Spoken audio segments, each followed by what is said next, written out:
طلبہ یہ رائے رکھتے ہیں کہ اگر سلطان فتح علی ٹیپو کے ارد گرد امیر صادق جیسے دھوکے باز نہ ہوتے تو آج یقیناً برصغیر کی تاریخ اس سے مختلف ہوتی۔ شیر محصور، جن کے بارے میں انگریز مائیں اپنے بچوں کو ڈرانے کے لیے کہا کرتی تھی کہ خاموش ہو جاؤ، ٹیپو آ رہا ہے، ان کی سیاسی اور جنگی زندگی کے اوراق پڑھنے سے پہلے آپ سب دوستوں سے درخواست ہے کہ ہمارے اس یوٹیوب کے چینل کو سبسکرائب کر دیں تاکہ آپ تک علمی، ادبی اور تاریخی ویڈیو کی نوٹیفیکیشن باقاعدگی سے پہنچتی رہے۔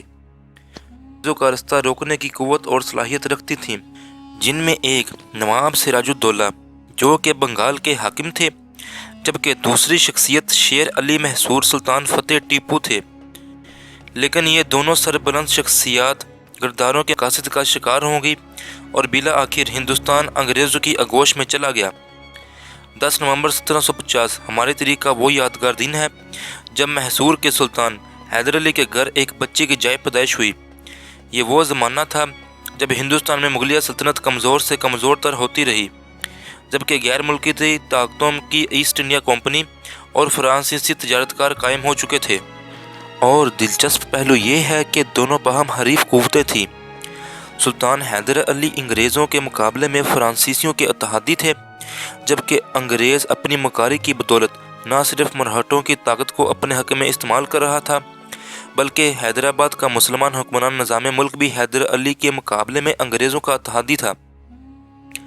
لیکن 6 ستمبر 1782 کو ایک اداس دن سلطان حیدر علی کو مشیت الہی کے مطابق اس دنیا سے رخصت ہونا پڑا اور ٹیپو مسند سلطنت پر بیٹھے، اور انہوں نے بھی اپنے عظیم کے مشن کو جاری رکھتے ہوئے نہ صرف عوام کی فلاح و بہبود کے لیے بے شمار کام کیے بلکہ سلطنت کی حفاظت کے لیے ایسے اقدامات اٹھائے کہ ایک روایت کے مطابق محصور کا ہر گھر اسلحہ ساز فیکٹری میں تبدیل ہو گیا۔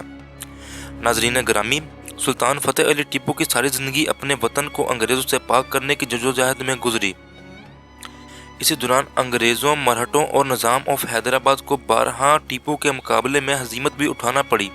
پھر فروری 1791 میں لارڈ کارنوالیس کو ہندوستان بھیجا گیا، جس نے بنگلور کو فتح کر کے سرنگا پاٹم کا محاصرہ کر لیا، مگر چیچک کی وبا پھوڑنے پر ابھی وہ محاصرہ اٹھانے پر مجبور ہی ہو رہے تھے کہ مراٹھے ان کی مدد کو آ پہنچے۔ ٹیپو کا دبدبہ اس قدر تھا کہ ان سب نے مصلحت میں ہی عافیت سمجھی۔ سلطنت نے ناپسندیدہ شرائط کے باوجود عہد نامہ قبول کیا، جس میں اپنی آدھی سلطنت انگریز مرہٹوں اور نظام کے حوالے کرنے کے ساتھ ساتھ ایک ایسی باری رقم بطور توان ادا کرنا پڑی، حتیٰ کہ سلطان ٹیپو نے معاہدے کی شرطیں پوری ہونے تک اپنے 2 صاحبزادوں کو بطور یرغمال انگریزوں کے حوالے کر دیا۔ یہ ایک کاری ضرب تھی جو ٹیپو حکومت پر لگی، لیکن سلطان نے ہمت نہ ہاری اور محض 5 برس میں حالات پر 22 اپریل 1789 وہ سیاہ دن تھا جب جنرل ہیرس نے سرنگا پٹم کے قلعے پر گولہ باری شروع کر دی۔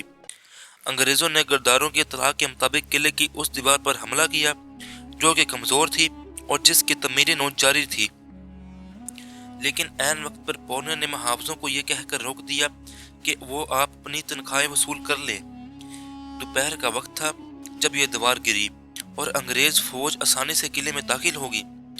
اس وقت کھانا سلطان کے سامنے پڑا تھا، ابھی لقمہ ہی اٹھایا تھا کہ ایک جانسار سید کی شہادت کی اطلاع ملی۔ آپ نے کھانا چھوڑ دیا اور جنگ کے لیے تلوار لے کر نکل گئے۔ میر صادق نے روکا تو جواب آیا کہ نہیں، شیر کی ایک دن کی زندگی گیدڑ کی 100 سالہ زندگی سے بہتر ہے۔